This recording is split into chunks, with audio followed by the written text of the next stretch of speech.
In section 6.5, we will talk about the properties of logarithms. All right, so let's take a look at the first one. Let's say we have log base a of m to the r power. In logarithms and natural logarithms, the exponent always comes to the front of the log and becomes its coefficient. So take this exponent. Anytime you have an exponent for a log or a natural log, it's going to come to the front and it's going to become the coefficient of that log or natural log. So this equals to r times log base a of m. For example, let's say we have log base 3 of x to the fifth. Notice that the log has an exponent, and only for logarithms and natural logarithms, the exponent is going to come to the front. So this can be rewritten as 5 times log base 3 of x. Okay, so the exponent always comes to the front, becomes a coefficient. The product rule for logarithms. The product rule says that if you have log base a of m times n, this equals to log base a of m plus log base a of n. So if you're multiplying two terms under a single logarithm, when we write them as two separate terms, the multiplication turns to addition. Okay, so for example, here we have log base 4 of x squared y to the third, and we want to write that as a sum of two logs. So we have log base 4 of x squared plus, so the multiplication under one logarithm turns to addition when we separate the logarithms, plus log base 4 of y to the third. But we just learned that if we have an exponent, we can't leave it there. It's going to come to the front and become the coefficient. So this 2 is going to come to the front, and this 3 is going to come to the front, and they both become coefficients. So this equals to 2 log base 4 of x plus 3 log base 4 of y.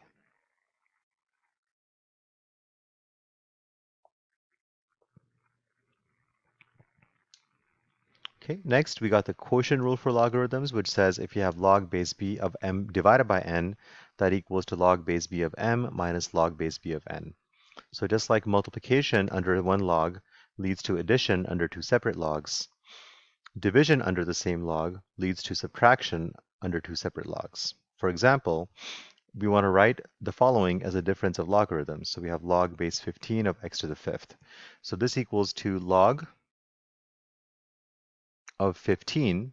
So we're going to separate these into two separate logs. So we have log of 15. The division, according to this rule, turns to subtraction, minus log of x to the fifth. And just like before, we can't leave the exponent, so that's going to come to the front and become a coefficient. So this equals to log of 15 minus 5 log of x. So multiplication turns to addition and division turns to subtraction. Now remember I told you guys that logs and exponents are related. This should look kind of familiar because if we have x to the a times x to the b, that equals to x to the a plus b. So what are we doing? If we have multiplication of two logs, that leads to addition, just like multiplication of the same base leads to addition of the exponents. And then we also learned that if we take x to the a divided by x to the b, that equals to x to the a minus b. Okay, so if we subtract two logarithms, look what's happening. If we divide two terms under the same logarithm, when we separate them, that division leads to subtraction. Similarly to exponents, if we divide the same base, we subtract the exponents. Now, if you combine the product and quotient rules, anything that's on the numerator is going to have a positive coefficient, and anything on the denominator has a negative coefficient. So notice that m and n are both positive coefficients. Notice that p and q are both going to have a negative coefficient. Okay, so anything on the numerator, positive, anything on the denominator, negative. So here, this equals to log of x.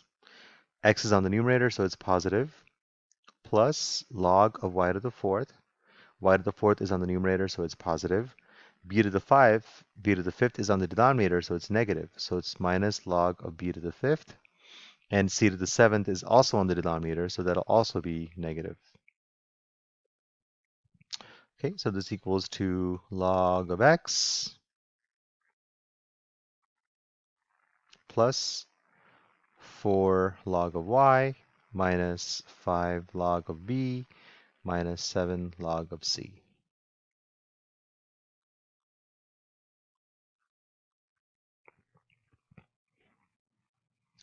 Anything on the numerator, positive. Anything on the denominator, negative. Okay, lastly, we're going to talk about the change of base formula. So in your calculator, if you do log of 25, for example, it's always going to do it with a base of 10. But if your base is not equal to 10, if your base is anything other than 10, we have to use the change of base formula, which says log base b of m equals to log of m divided by log of b. Okay, so for example, if you want to evaluate log base 3 of 15, you can't do that on the calculator just by putting in log of 15, because then the calculator thinks the base is 10. So to simplify this, to evaluate this, this is going to equal to log of 15 divided by log of 3. According to change of base formula, if you have log base b of m, that equals to log of m divided by log of b. Now we're going to input this into the calculator. So we have log of 15, and we're going to divide that by log of 3, and that should give us 2.64 or 2.46 as the answer. Here's how you can check. So we're saying that log base 3 of 15 equals to 2.46. To check the answer, if this was correct, take 3, raise it to the power of 2.46, and that should approximately give you 15. It's going to be approximate, it won't be exactly 15 because we rounded 2.46. So if we take 3 and we raise that to the power of 2.46, that equals to like 14.9, which is approximately 15. So that does check. So 3 to the 2.46, that's approximately 14.9, and 14.9 is about 15. It won't be exact since we rounded the 2.46. Okay, so I'm going to do one example here, and then the other two we'll do in class. So these two we'll do in class. Okay, so let's say we have log base 20 of 86. According to the change of base formula, this equals to log of 86 divided by log of 20. All right, so all you have to do is you got to put this in a calculator. We have log of 86 divided by log of 20. That gives you 1.49. Oops, if you simplify it. Ah.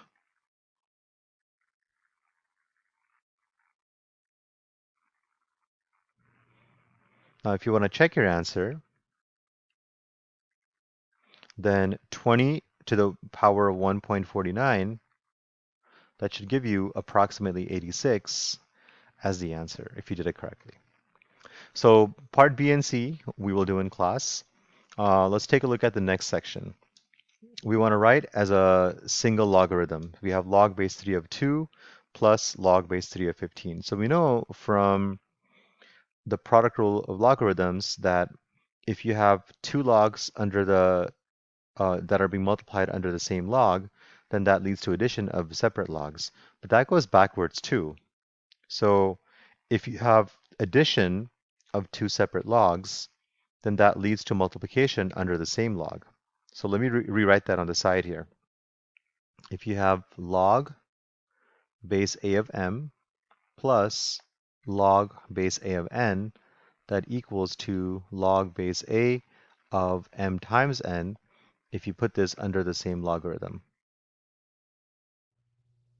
So in this case, we have log base 3 of 2 plus log base 3 of 15. So according to this property, if you add two logs and combine them into a single logarithm, then that's going to give you log base 3 of 2 times 15, which equals to log base 3 of 30. So the addition of two logs under a single logarithm leads to multiplication. Same thing for part B. So this is going to be log base 7. And because we're adding two separate logs, when we go to a single logarithm, that leads to multiplication of the two terms. So this is going to be x plus 5 times x minus 3. If we simplify that, we have log base 7 of x squared. We have a negative 3x and a positive 5x. That's a 2x. And then 5 times negative 3 is a negative 15.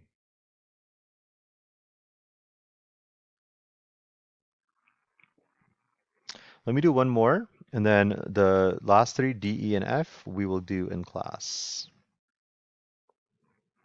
Okay, so we learned the quotient rule for logarithm says that if we divide two terms under the same log, when we separate them into two separate terms, that becomes log base b of m minus log base b of n. So the division leads to subtraction.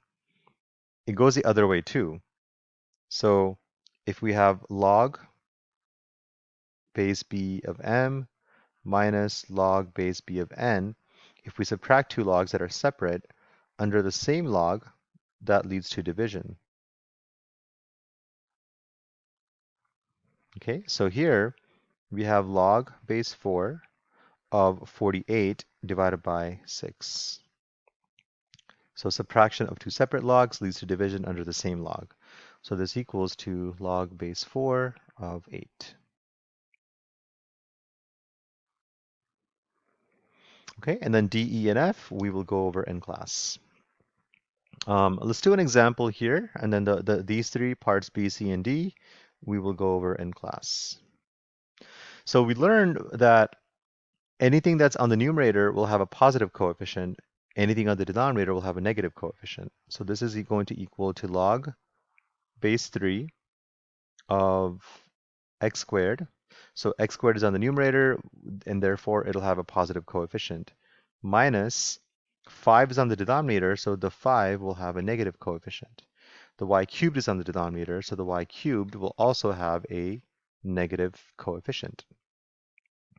Now finally, we need to simplify this. So the 2 goes to the front. This becomes 2 log base 3 of x.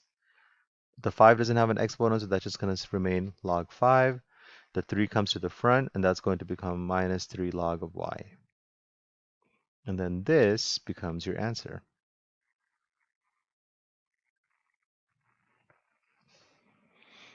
So look over that, think of questions B, C, and D we will do in class.